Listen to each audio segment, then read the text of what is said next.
আমার সবজিটা রান্না হয়ে গেছে। দেখেন আমি এখন ধনিয়া পাতা দিয়ে সবজিটা আমি ভালো করে নাড়াচাড়া করে আমি নেমে নেব। দেখেন আমার সবজিটা কত সুন্দর কালার এসেছে।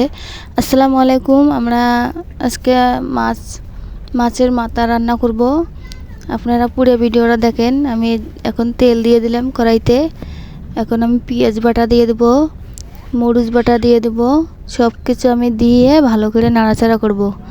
এখন মরিচ বাটা দিলাম, সর্ষে বাটা দিয়ে দিলাম, একটু রসুন বাটা দিব, ভালো করে নাড়াচাড়া দিব। আমি নাড়াচাড়া করে নিব। মশলাগুলো সব মশলাই মিক্স করে নিব। আপনারা পুরো ভিডিওটা দেখেন। আমাদের ভিডিওটা যদি পছন্দ হয় আমাদের লাইক কমেন্ট দুইটাই করবেন। 2 চামচ আমি জিরে গুঁড়ো দেব, 1.5 চামচ আমি হলদির গুঁড়ো দেব।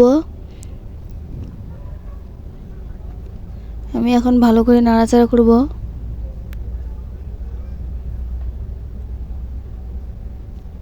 ভালো করে মিক্স করে নেব মশলাগুলো।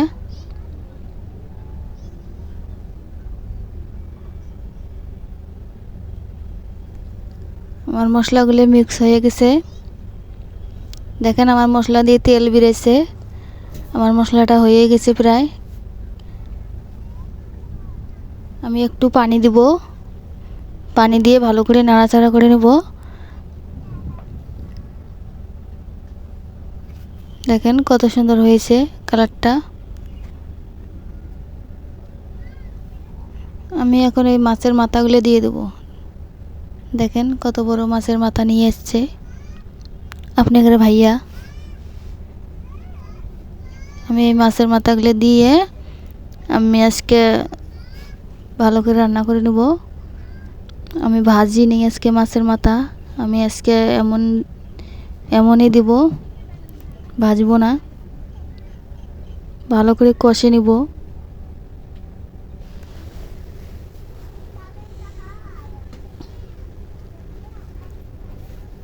ভালো করে কষে নিচ্ছি।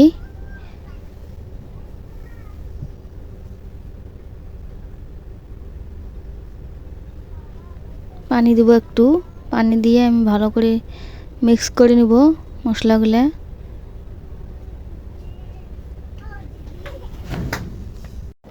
মশলাটা আমার ভালো করে নাড়াচাড়া হয়ে গেছে।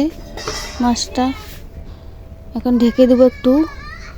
আমি ঢেকে দিলাম, এখন তুলে নেব। দেখেন কত সুন্দর হয়েছে আমার মাছের রান্নাটা। দেখেন আমি একটু নাড়াচাড়া করছি, একটু নাড়াচাড়া করে আর একটু পানি দেব পরে। এখন ভালো করে একটু কষে নেব। কষে নেওয়ার পরে আমি পানিটা দিব। দেখেন আপনারা পুরো ভিডিওটা দেখেন।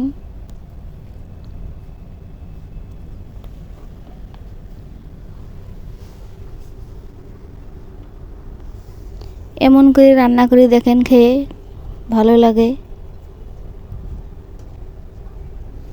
এখন ঢাকিয়ে দিচ্ছি, তুলে নিচ্ছি। দেখেন আমার মাছের ঝোলটা আরও বেশি হয়ে গেছে।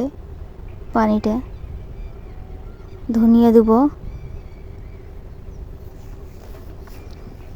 আমি ভালো করে কষে একটু পানি দিয়েছি। এখন আমি ধনিয়া দিয়ে আমি মাছটা ভালো করে নাড়াচাড়া করে আমি সবজিটা আমি নেমে নেব। ভিডিও যদি পছন্দ হয় লাইক কমেন্ট দুইটাই করবেন। আপনারা ভালো থাকেন, সুস্থ থাকেন। আবার নতুন ভিডিও নিয়ে আসবো আপনাদের পাশে। আপনারা লাইক কমেন্ট দুইটাই করবেন। আমার সবজিটা বলক উঠেছে, আমার হয়ে গেছে সবজি। ভালো থাকেন, সুস্থ থাকেন। আল্লাহ হাফেজ।